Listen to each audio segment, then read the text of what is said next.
Dollar, there wasn't anything that Jay Powell said the dollar didn't seem to like, but, you know, for me, I'm just wondering how long this is going to last and when the attention is going to focus back on the twin deficits, because as a consequence of everything that's going on, that's got to be the end result.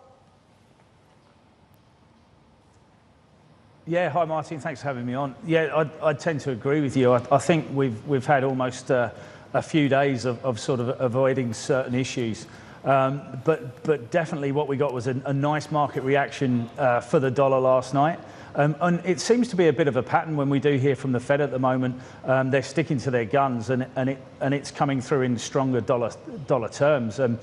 Looking back to the EM emerging currencies that you just had on, I think they're all displaying very similar patterns. There's a bit of consolidation for the dollar side of things at the top of recent levels. And it feels from a trading point of view that they're all looking very vulnerable. They certainly probably led by the Chinese yuan, but all of those currencies there could break out to the top side, and that could lead to further dollar strength across the board.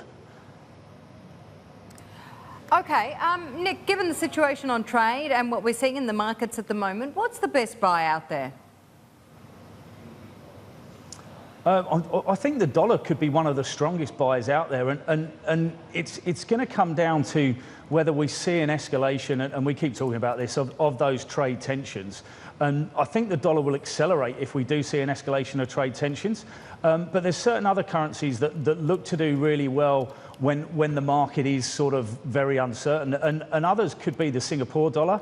In recessionary times, I'm not saying we're there yet, but if we do move to recession and we're talking about that inversion of the yield curve, certainly the Singapore dollar and of course the Japanese yen also become favourites in those environments. But at the moment, we're seeing sort of dollar strength coming really well for the next probably short term and into the medium term as we hit those north hemisphere summer doldrums possibly.